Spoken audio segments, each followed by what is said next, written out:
Invented languages. Every language has its flaws and limitations. Some people have been so frustrated with the imperfections of existing languages that they have actually tried to create better languages themselves. There have been more than 500 attempts at creating such languages. Each of these invented languages, complete with a vocabulary and grammar of its own, has had a specific goal. For example, some language inventors have wanted to invent a simple and easy-to-learn language. Some have wanted to create a gender-neutral language, and some have wanted to make language more mathematical or scientific. While none of these invented languages has ever become widely spoken, there are a couple that have been learned and spoken by a surprisingly large number of people. The invented language that has the most speakers is Esperanto. This language was created in 1887 by Ludwig Zamenhof, a Polish doctor. Zamenhof lived in an area populated by 4 different ethnic groups that spoke many different languages. There were a great number of problems between these groups. Zamenhof felt that the language difference between the groups was the root of the problems. This gave him the idea of creating a language that would not belong to any one country or culture, but instead would belong equally to all people. The hope was that a neutral second language would break down language barriers and build a sense of equality and brotherhood between nations. The language which he created to fulfill this dream was called Esperanto, which means hope in the Esperanto language. Because Zamenhof's goal was clearly a humanitarian one, he was not interested in making any money from Esperanto. He published a guide to speaking Esperanto and gave up all rights of ownership to the guide. This way, the guide could be freely circulated to all people interested in learning the language. Zamenhof wanted as many people as possible to learn Esperanto, so he made the language extremely simple, with no irregularities or exceptions to the basic rules. For example, in Esperanto, all nouns end with an O. All nouns can be made plural by simply adding a J. So the word for friend is amico, and the plural is amicoj. All adjectives end with an A.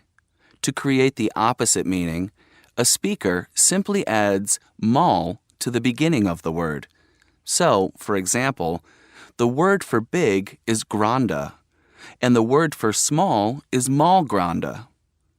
The rules for verbs are equally simple, with no irregular verbs and no conjugation. For all Zamenhof's good intentions, Esperanto never became the unifying international language he had hoped it would become.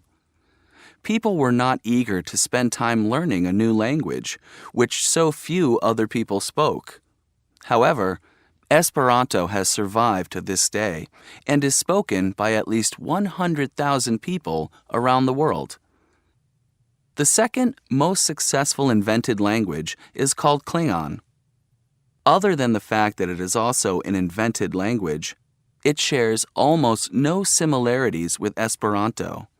Klingon, which was invented over 25 years ago, was not created with the noble intention of promoting the peaceful coexistence of people from different cultures.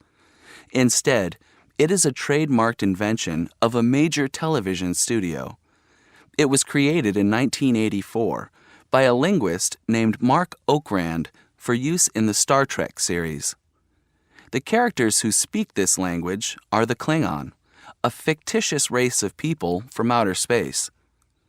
The Klingon dictionary, which is copyrighted by the television studio, has sold more than 300,000 copies and has made quite a bit of money. Unlike Esperanto, Klingon is an extremely complicated language with complex grammar, making it an immensely difficult language to learn.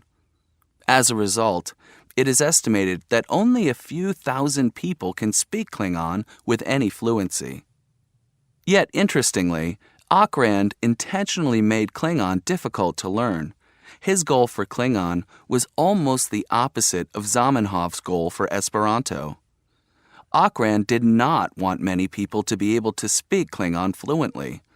On the contrary, Klingon was designed to be an exclusive language that could only be spoken by the most committed Star Trek fans.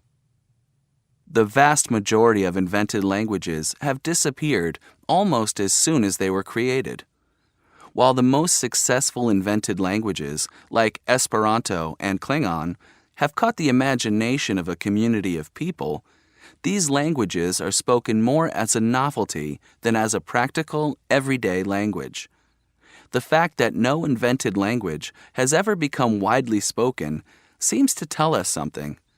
It is only languages that evolve naturally and slowly over time that have the power to spread, to continue, and to become part of our identity.